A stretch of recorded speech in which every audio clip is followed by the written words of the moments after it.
Hare Krishna. Welcome to హెచ్ఆర్కి YouTube channel. ఈరోజు మనం భగవద్గీతలో 13వ అధ్యాయం గురించి తెలుసుకుందాం. హరే కృష్ణ. వెల్కమ్ టు హెచ్ఆర్కి యూట్యూబ్ ఛానల్.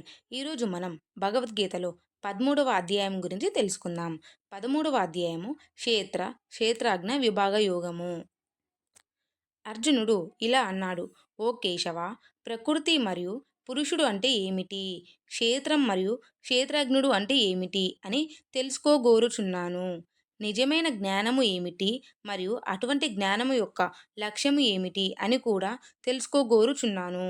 సర్వోత్కృష్ట దివ్య భగవానుడు ఇలా పలికిను అంటే మన శ్రీకృష్ణుడు చెప్తున్నాడు: ఓ అర్జున, ఈ దేహం క్షేత్రము అని మరియు ఈ దేహమును గూర్చి తెలిసిన వానికి క్షేత్రజ్ఞుడు అని ఈ రెండింటి గురించి బాగా తెలిసిన ఋషులచే చెప్పబడినది. ఓ భరత వంశీయుడా, నేను కూడా ప్రతి ఒక్క క్షేత్రమును ఎరింగిన వాడనే. ఈ శరీరమును క్షేత్రమని మరియు ఆత్మ పరమాత్మ క్షేత్రజ్ఞులని తెలుసుకోవటమే నిజమైన జ్ఞానముగా నేను పరిగణిస్తాను. వినుము, క్షేత్రము అంటే ఏమిటో, దాని స్వభావం ఏమిటో నేను నీకు వివరిస్తాను. దానిలో మార్పు ఎలా సంభవిస్తుందో, అది దేనిచే సృష్టించబడినదో, క్షేత్రజ్ఞుడు ఎవరో, వాని శక్తి సామర్థ్యము ఏమిటో కూడా వివరిస్తాను. మహాత్ములైన ఋషులు క్షేత్రమును గూర్చి మరియు క్షేత్రజ్ఞుని గురించి సత్యమును పెక్కు విధముల వివరించి ఉన్నారు. ఎన్నో వేద మంత్రములలో కూడా ఇది తెలుపబడినది. ప్రత్యేకముగా బ్రహ్మ సూత్రములలో ఇది సహేతకముగా మరియు నిశ్చయాత్మకముగా తెలుపబడినది.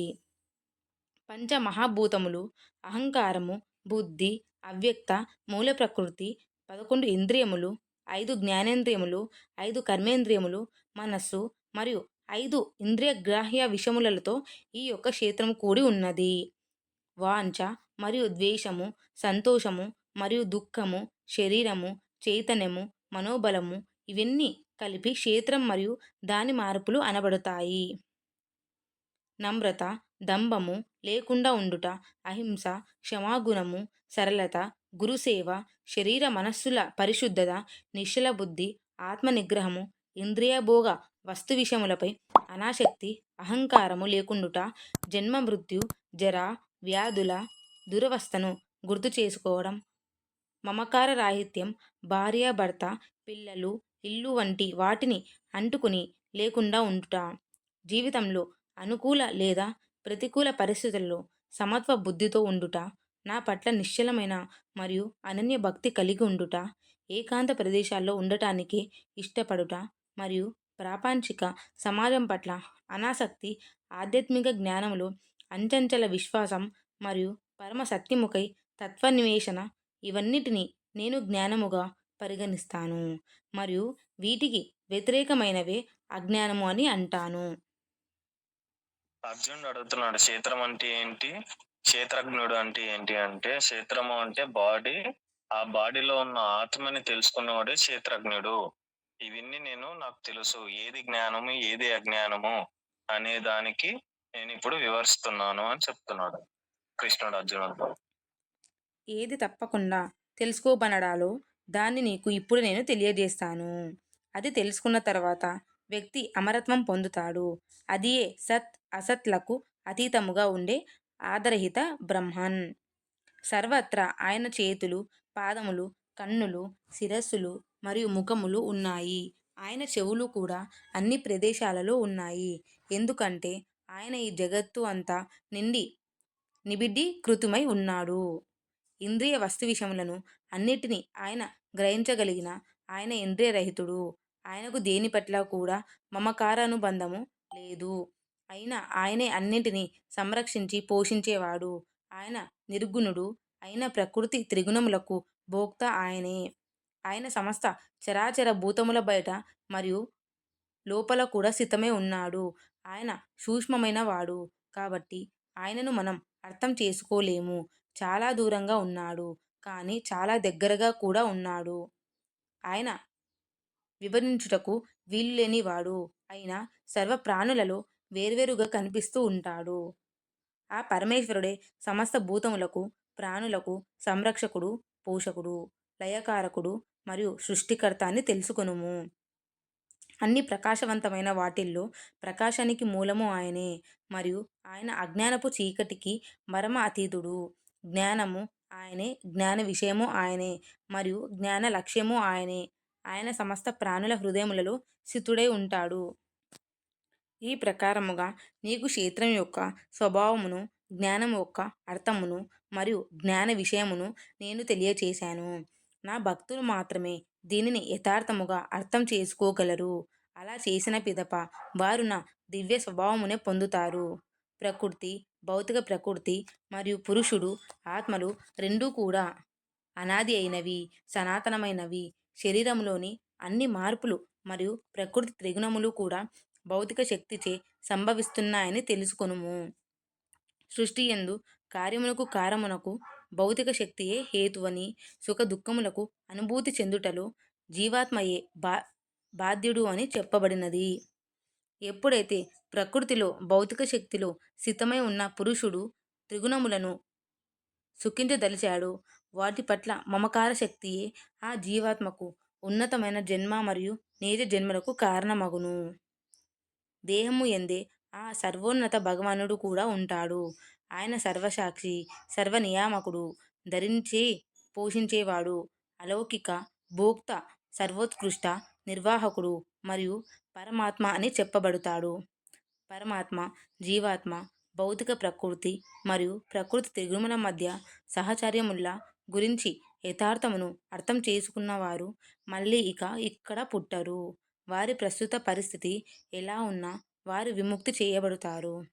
కొందరు ధ్యానము ద్వారా తమ హృదయములో ఉన్న పరమాత్మను దర్శించటానికి ప్రయత్నిస్తారు మరియు ఇతరులు దీనిని జ్ఞాన సముపార్జన ద్వారా పొందటానికి ప్రయత్నిస్తారు. ఇంకా మరికొందరు ఈ విజ్ఞానమును కర్మ మార్గము ద్వారా సాధించుటకు పరిశ్రమిస్తుంటారు. ఇలా కొందరు ఈ ఆధ్యాత్మిక మార్గముల గురించి తెలియని వారు వాటి గురించి ఇతరుల దగ్గర విని ఆ సర్వోన్నత భగవానుని ఆరాధించడం మొదలు పెడతారు. ఇలా భక్తితో మహాత్ముల దగ్గర శ్రవణం చేయడం చేత వారు కూడా క్రమక్రమంగా ఈ జనన మరణ సంసార సాగరాన్ని దాటగలరు. ఓ భరత వంశీయులలో శ్రేష్ఠుడా, ఈ సమస్త చరాచర ప్రాణులు ఈ క్షేత్రము మరియు క్షేత్రజ్ఞుడు యొక్క సంయోగము వలననే ఉన్నాయని నీవు తెలుసుకొనుము. సమస్త ప్రాణులలో ఆత్మతో పాటుగా ఉన్న పరమాత్మను చూసిన వాడే మరియు ఆ రెండింటి ఈ నశ్వరమైన శరీరంలో అనశ్వరమైన వాటిగా చూసిన వాడే నిజముగా చూసినట్టు. భగవంతుడు ఇలా చెప్తున్నాడు, నిజమైన స్వరూపం నువ్వు నీలోనూ చూడొచ్చు, లేకపోతే పక్కన వాళ్ళ దగ్గర మెడిటేషన్ గురించి తెలుసుకొని కూడా చూడొచ్చు. వినడము, చూడడము, నీ అంతకు నువ్వు తెలుసుకోవడం కూడా భగవంతు స్వరూపాలని ఇలా తెలుసుకోవచ్చు అని అర్జునుడికి చెప్తున్నాడు. సర్వ ప్రాణులలో సమానముగా పరమాత్మగా ఉన్న ఆ భగవంతుడిని చూసేవారు తమ మనస్సుచే తమను తామే దిగజార్చుకోరు. తద్వారా వారు పరమ పదమునకు చేరుకుంటారు. శరీరం యొక్క అన్ని కార్యములు చేసేది భౌతిక ప్రకృతియే. దేహం నందున్న జీవాత్మ నిజానికి ఏ పని చెయ్యదు అని అర్థం చేసుకున్నవారు నిజముగా చూసినట్టు. విభిన్న వైవిధ్యములతో కూడిన జీవరాశులు అన్నీ ఒకే ప్రకృతిలో స్థితమై ఉన్నట్టు చూసినప్పుడు మరియు అవన్నీ దాని నుండి ఉద్భవించినవి అని అర్థం చేసుకున్నప్పుడు వారు బ్రహ్మజ్ఞానమును పొందుతారు. ఓ కుంత్రి తనయుడా, పరమాత్మ నాశము లేనిది, అనాది అయినది, భౌతిక లక్షణములు ఏమీ లేనిది, దేహములోనే స్థితమై ఉన్న అది ఏమీ చేయదు మరియు భౌతిక శక్తిచే ఏమాత్రం కలంకితము కాదు. ఆకాశము అన్నింటినీ తనలోనే కలిగి ఉంటుంది, కానీ సూక్ష్మమైనది కావటం వలన తనలో కలిగి ఉన్న వాటిచే కలంకితము కాదు. అదే విధముగా దేహములో దాని చైతన్యమంతా వ్యాపించి ఉన్న ఆత్మ అనేది శరీరం యొక్క గుణములచే ప్రభావితము కాదు. ఎలాగైతే ఒక్క సూర్యుడే సమస్త సౌర కుటుంబము ప్రకాశించచేయును, అలాగే ఒక్క ఆత్మయే మొత్తం శరీరమును చైతన్యముచే ప్రకాశింపచేయును. జ్ఞాన చక్షువులచే ఈ క్షేత్రం మరియు క్షేత్రజ్ఞుడు యొక్క భేదమును గ్రహించేవారు మరియు భౌతిక ప్రకృతి నుండి విముక్తి పొందే పద్ధతి తెలిసిన వారు పరమపదమును చేరుకుంటారు. ఇప్పుడు మనం 13వ అధ్యాయం యొక్క పూర్తి అర్థాంతం తెలుసుకుందాం. ఒక్కోటి 6 అధ్యాయములతో కూడిన 3 విభాగాలుగా భగవద్గీతలో మొత్తం 18 అధ్యాయాలు ఉంటాయి. మొదటి 6 అధ్యాయముల భాగము కర్మయోగాన్ని విశదీకరిస్తాయి. రెండవ భాగము భక్తి యొక్క మహత్వమును మరియు భక్తిని పెంపొందించుకోవడానికి భగవంతుని యొక్క విభూతులను కూడా ఐశ్వర్యములను తెలియపరుస్తుంది. మిగతా 6 అధ్యాయముల మూడవ భాగము తత్వజ్ఞానమునకు అర్థ వివరణ చేస్తుంది. ఈ ప్రస్తుత అధ్యాయము మూడవ భాగంలోని మొదటి అధ్యాయము. ఇది 2 పదాలను మనకు పరిచయం చేస్తుంది: క్షేత్రము మరియు క్షేత్రజ్ఞుడు. క్షేత్రమును తెలిసినవాడు.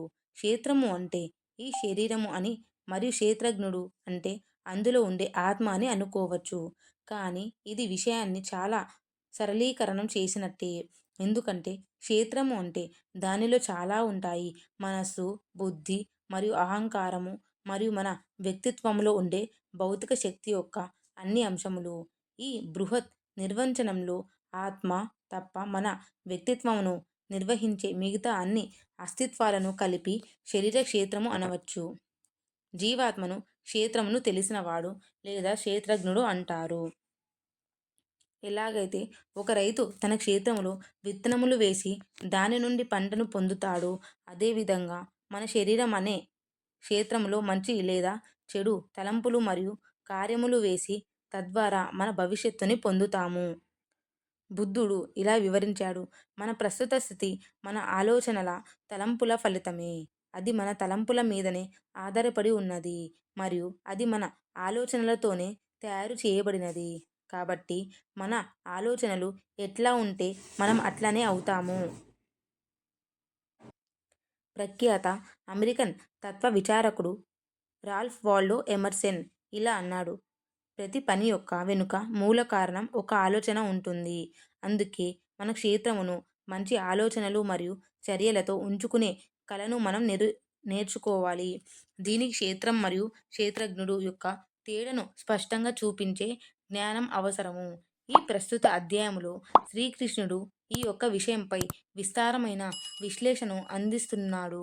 శరీర క్షేత్రములో ఉన్న భౌతిక ప్రాకృతిక మూలకాలన్నింటినీ ఇక్కడ పేర్కొంటున్నాడు.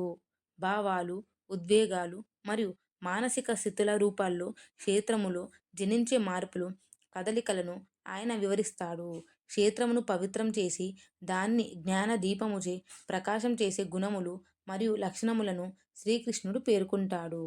ఇటువంటి జ్ఞానము మనకు క్షేత్రజ్ఞుడైన ఆత్మను అనుభవములోనికి తేవటానికి దోహదపడుతుంది. ఆ తదుపరి ఈ అధ్యాయము సమస్త ప్రాణుల సంపూర్ణముగా తెలిసిన వాడైన భగవంతుడిని గురించి మనకు వివరిస్తుంది.